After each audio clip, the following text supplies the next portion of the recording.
All right, well, again, welcome. And we're glad you're here at Salt Church this morning. Everybody knows me, but I'm Nathan. I'm the community pastor here at Salt. And we are in our 5th week in our series on the book of Hebrews, which means that if you've been here for the previous 4 weeks, you have endured 4 weeks already of the series. And it's been a lot. Hebrews is pretty heavy. But hopefully it's been a good ride. I mean, you've kind of learned about how to listen to God, how to spend some time in his rest, learning about Jesus as the ultimate high priest, and then hearing about how Jesus abolished the sacrificial system originally set up by the Jewish law. That was pretty deep and heavy last week if you were here, and Heather told me, she's like, yeah, I was really going deep into Scripture, and it was hard. I'm like, well, that's Hebrews. That's just kind of where Hebrews goes, and we just kind of go where the Bible takes us sometimes. So after today, we're only going to have 1 week left, which means that this week, today, it's the penultimate week in the series. And so for any of you who have been here at Salt for a while now, when I'm preaching, you know that I love to preach in the penultimate week of a series. And that's because it means that something exciting is going to happen today that sets up the final week. Just like any good, really good, like prestige TV show. If you watch a nice prestige TV show, you know that the second to last week is always anything that can go weak. That they can kill off main characters. The showrunners just think we can do anything. And with the various books of the Bible and the various authors that we've kind of had that we've covered here at Salt, they're like the showrunners of the book of the Bible that they're writing. Except for the books of the Bible that we've covered, those authors didn't really get the memo that they're supposed to have something kind of exciting right towards the end to set up their conclusion. So, that's not really how the Bible works. And for any of you who've been here when I have preached on the penultimate book of the Bible, or of the series of the book of the Bible, you know that I have made this joke/reference before, and I will do it again. So, just kind of be prepared when I'm preaching on the second to last week of the series. I'll probably bring this up again. It's just who I am. It's what I do. So that's just, you're all going to enjoy it, and it's going to be fine. But who knows? The book of Hebrews, if you remember back from week 1, when Heather preached on it, we don't know who that author is. It's the only book of the Bible that was written by this person, we think, because, again, we don't know who it is. So maybe they are doing it different, and they're actually going to, have this penultimate week of the series be kind of exciting. So there's only one way to find out. We're going to jump into it. So we are going to be spending our time this morning in chapters 11 and 12. And so let's start off right at the beginning of chapter 11. I'm going to read the first 7 verses. Now faith is confidence in what we hope for, and assurance about what we do not see. This is what the ancients were commended for. By faith we understand that the universe was formed at God's command, so that what is seen was not made out of what was visible. By faith Abel brought God a better offering than Cain did. By faith he was commended as righteous when God spoke well of his offerings. And by faith Abel still speaks, even though he is dead. By faith Enoch was taken from this life, so that he did not experience death. He could not be found because God had taken him away. For before he was taken, he was commended as one who pleased God. And without faith, it is impossible to please God, because anyone who comes to him must believe that he exists and that he rewards those who earnestly seek him. By faith, Noah, when warned about things not yet seen, in holy fear built an ark to save his family. By his faith, he condemned the world and became heir of the righteousness that is in keeping with faith. All right, so the beginning of this passage, it starts with a very well-known verse of the Bible that you will definitely find written on tote bags, or that you're going to see in like a verse of the day calendar that you might have, and which I don't recommend, by the way, a verse of the day calendar. I mean, if you have one and use it and like it and it works for you, great. Just for me, there's a lot of verses that are put on there that are taken out of context and sound kind of like motivational Christian propaganda that, more so than God's word, but they're still good verses. Still, any sort of scripture is still a good thing. Just verse of the day calendar, it's not for me. End of rant, for now at least. But this is a great verse. Faith is confidence in what we hope for and an assurance of what we do not see. That's what makes it faith. Faith is something that we cannot hold, that we cannot touch, that we cannot see, and yet we hope that what we place our faith in actually is there, and that it's real, and that it's true. And I don't know that I always have an assurance of my faith. I mean, quite the opposite at times, but God will honor any amount of faith that we have. So keep working on it and keep trying to trust him more, and believe completely that the promises that he has made will actually come to pass. I mean, that's what a mature faith looks like. It's just believing a little bit more and a little bit more all the time. And a faith that never wavers and never doubts, that's a faith that, quite honestly, I don't know that I trust. And if that's you in your faith journey, God bless you. You've had an easier time than I have in your faith journey. But for me, at least, in the experiences that I've had and the people that I read about in the Bible, a faith that allows for doubt and uncertainty, that's a faith that's real. That's a faith that has substance. And why? It's because that kind of faith allows God to be active and alive and a participant in your faith. It is okay to doubt God in your faith. And that's not something that you'll often hear in church, and I think that's kind of too bad. It's not heresy to say it's okay to doubt God and question him. And anyone who says that it is heresy doesn't really seem to be reading the same Bible that I do. And they certainly haven't lived a life similar to the one that I have. I mean, every time that I have doubts, and it's often, God answers those doubts. It might not be right away, and it's often not in the ways that I expect him to answer those doubts, but it's there, and he's there, and he does answer them. And I was got to say, without those doubts, then I don't know that I would really be experiencing that side of God, the part of God that shows up when I need him, the part of God that embraces me for who I am and where I am in my faith journey without expecting me to be somebody I'm not and something I'm not, and definitely not expecting me to be someone else that seemingly has it all together on the outside, but on the inside is a complete mess. I mean, don't worry, you're going to see my mess right on the outside, and it's there for all to see. And for most of the time, you don't have to look very hard to see it. But faith is a confidence in what we hope for. That's what we just read. That doesn't mean it's unwavering confidence, and it's an assurance of what we do not see. And that assurance, that doesn't mean it's a certainty that comes with a false guarantee from God, like you might see on an extended warranty on the appliance you bought last year. It's a promise from God through Jesus, which, of course, is better, but it's also one that continues to stand the test of time. Unlike the promises of people who have the ability to let us down it again, promises from people aren't like the promises from God. Even when people have really good intentions, there's always a chance that you could be let down. But God is never going to let you down. And when I was reading for you from Hebrews just now, I read all the way through verse 7, which tells of Noah's faith after kind of telling about Abel, the story of Cain and Abel, and of Enoch and some other faith journeys. But the next 24 verses in Hebrews there talks through, kind of gives a summary of what happens from Abraham through Moses and a lot of other Old Testament stories, including everybody going into the promised land in the book of Joshua. It goes all through that. And it's a really great summary, and I encourage you to read it. But if nothing else, you can read verses 8 through 31, and you can be reminded of the stories that you might know, you might not. But even more so than just being reminded of good stories, it gives a good, tangible list of people living out their faith and of how God honored the faith that they had, even when they doubted him and didn't always know what would happen next. And I love how the author continues in verse 32. So he lists all these different stories about all these different examples of faith. In verse 32, he keeps going on like this. And what more shall I say? I do not have time to tell about Gideon, Barak, Samson, and Jephthah, about David and Samuel and the prophets, who through faith conquered kingdoms, administered justice, and gained what was promised, who shut the mouths of lions, quenched the fury of the flames, and who escaped the edge of the sword, whose weakness was turned to strength, and who became powerful in battle, and routed foreign armies. Women received back their dead, raised to life again. There were others who were tortured, refused to be released, so that they might gain an even better resurrection. And the author keeps going on from there. There's, I love when you kind of read stories like this, and what we're kind of reading and what's in Hebrews here. This is the sign of a great storyteller who just can't help themselves.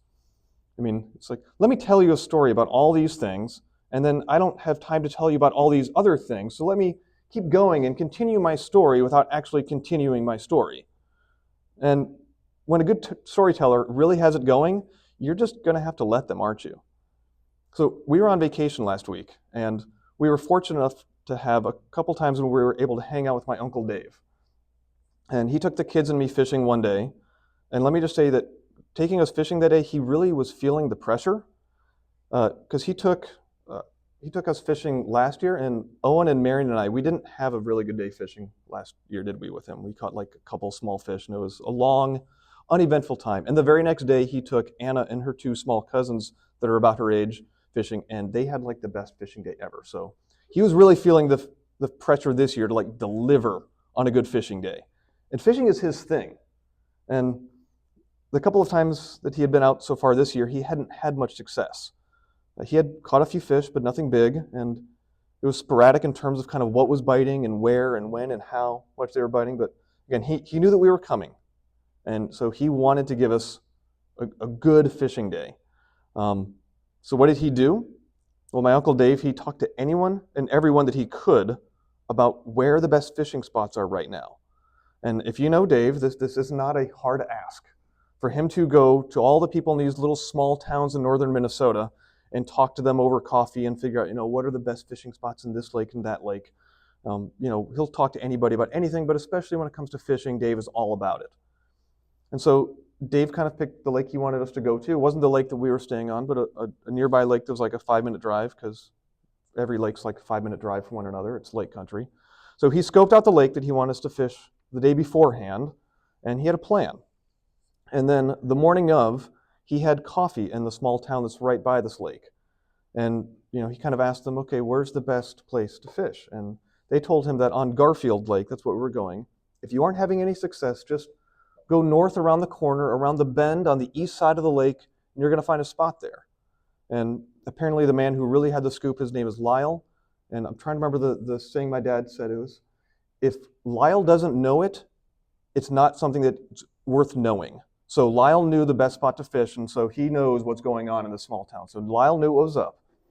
So what happened to us on that day? Well, we were fishing with moderate success at best. And Anna, of course, she had caught 3 fish, and Owen and Marion had each caught 1. I hadn't caught anything yet. But we weren't really catching much. And so Uncle Dave, he took us around the bend on the east side of the lake to where they said, and we fished for a little bit with kind of nothing going on, and then the fish started biting. We've put down our anchor, and we just had a flurry of fish for like the next hour. We just caught dozens. I mean, I hardly had time to fish myself because I was so busy taking fish off the lines of our kids and rebaiting their hooks.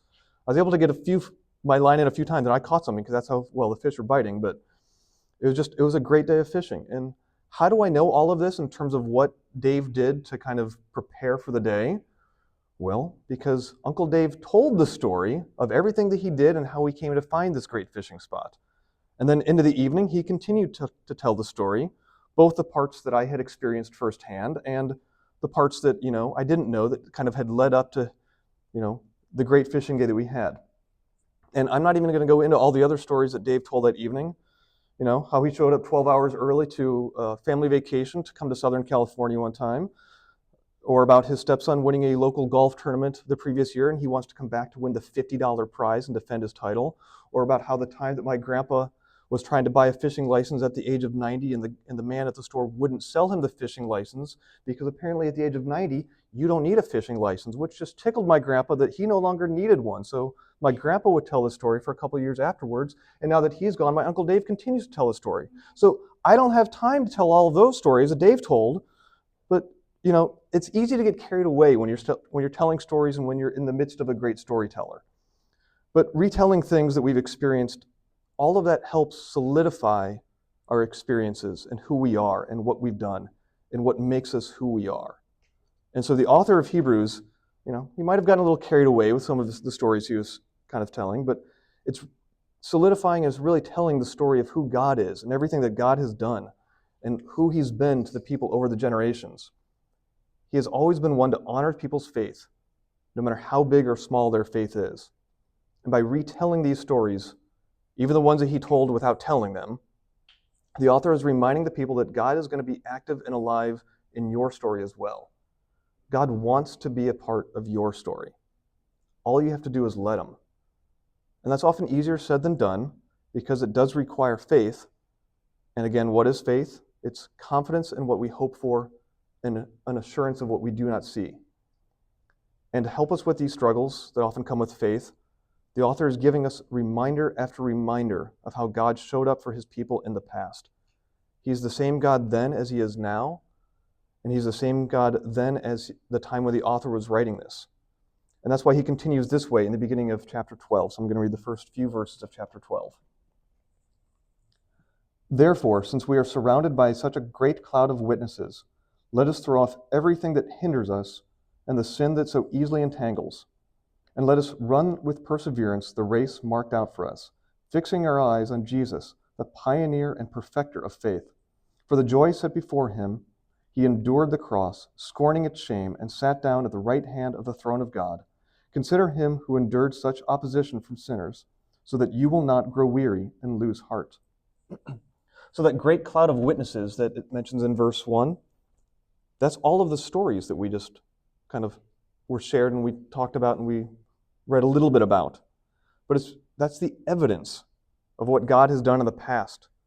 And because of that evidence, that we can have a confidence that everything that we're going through, everything that people have gone through, that we can have a confidence that what was done through Jesus and what he will continue to do through Jesus in our lives and the lives of every person who ever reads this, that is actually true. It's actually happening. It actually happened. And we can trust Jesus in all of that. And so for the author, all of these stories, they are the history of what God has done.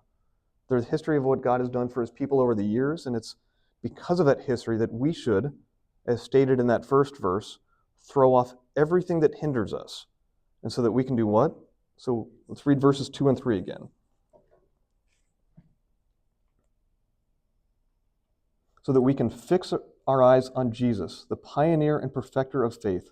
For the joy set before him, he endured the cross, scorning its shame, and sat down at the right hand of the throne of God. Consider him who endured such opposition from sinners, so that you will not grow weary and lose heart.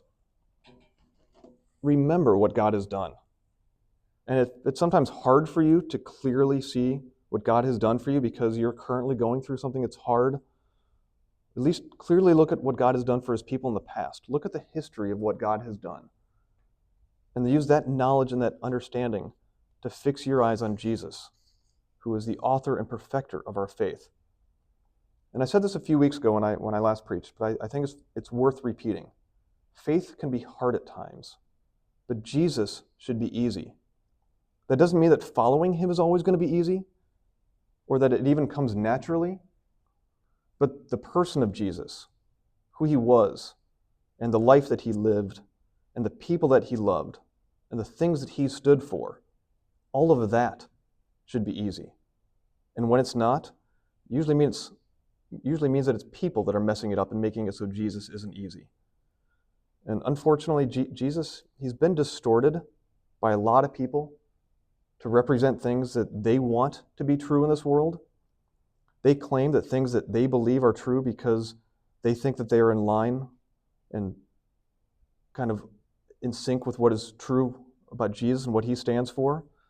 But they can make claims that have no evidence in the Bible to support them, and they're still claiming them as truths. There have been a lot of pastors over the years who have stood up front and preached untruths or partial truths at best about the person of Jesus, and then people in that church, because they heard it from a pastor, will go back and parrot what they heard from up front and claim that that's true because a pastor said it. And as much as I believe about what I say up front, and as much as what Heather believes, what she says up front, please fact check us early and often. We try to be sure to present the Bible in the context that it's written, and we're going to cite our sources when we have them, but that also doesn't mean that we're going to get it 100% correct all the time, every time. I mean, we try. Believe me, we try. But we're also human, and we're going to readily admit that as humans, we're going to make mistakes and not get it right all the time. But one thing I do know, one thing I'm pretty sure I've got right, is that the person of Jesus, he loved everyone that he came in contact with. Now, he didn't get along with everyone he came in contact with. I mean, quite the opposite, but he did love them. And who did he have the most challenges with? Who did he have the most confrontations with? It was the religious leaders of the time who were putting extra rules on people and making it harder for people to live as a good Jew than what God had intended.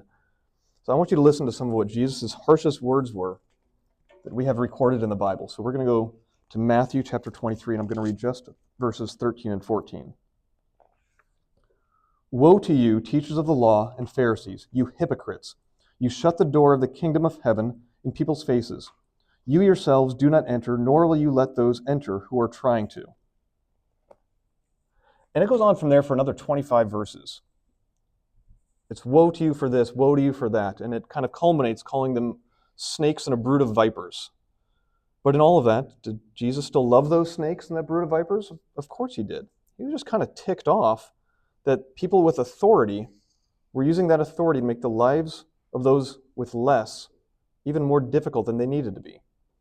Jesus wants following him to be simple. Again, faith is hard enough on its own. So why get bogged down with so many other things that make it tougher? God loves you, and all he wants you to do is love God and love people. That's what Jesus commanded us to do, but for some reason, the people that claim to follow Jesus have a really hard time with that second commandment. So I want to continue reading Hebrews. We're going to pick up in chapter 12, verse 14.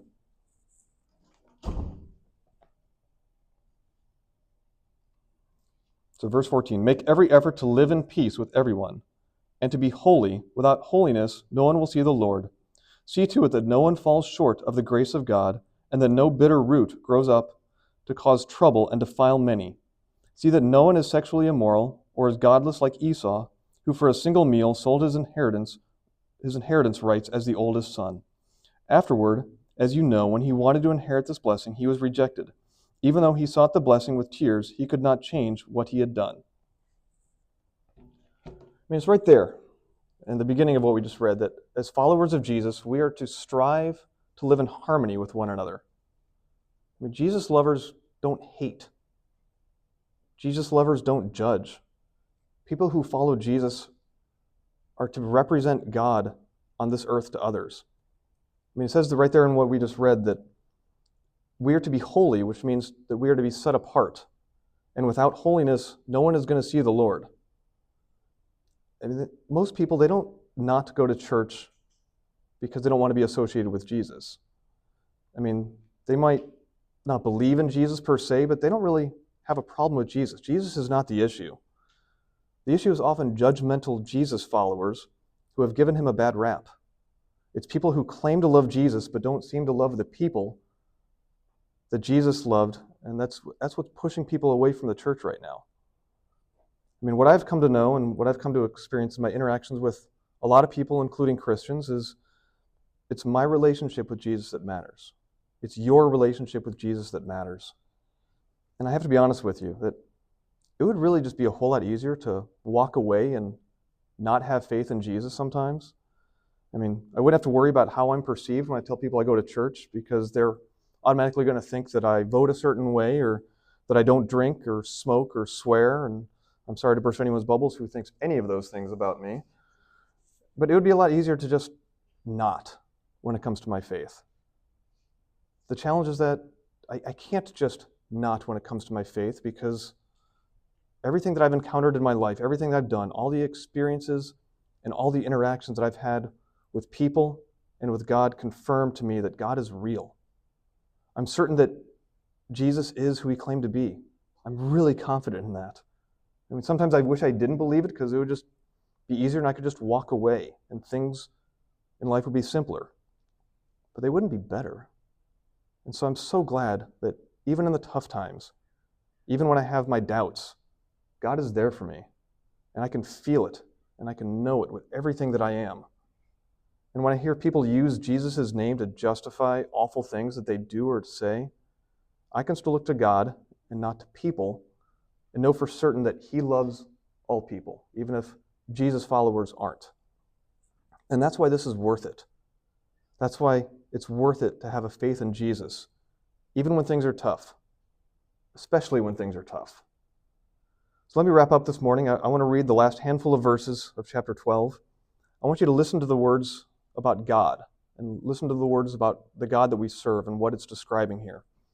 So the God that we trust, the God that we put our faith in, we're going to see in Hebrews 12, beginning in verse 23.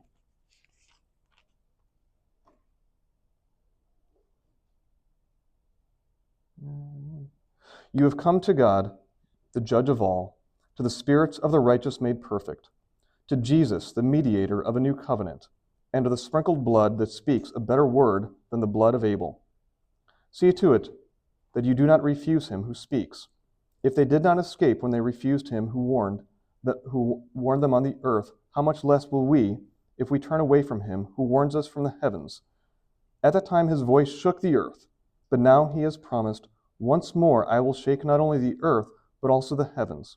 The words once more indicate the removing of what can be shaken, that is, created things, so that what cannot be shaken may remain. Therefore, since we are receiving a kingdom that cannot be shaken, let us be thankful and so worship God acceptably with reverence and awe, for our God is a consuming fire. The God that we worship is one that is both powerful and loving. He is worthy of our respect and our reverence. He is worthy of our faith because in him and in him alone we can have confidence of what we hope for and an assurance of what we do not see. Would you pray with me?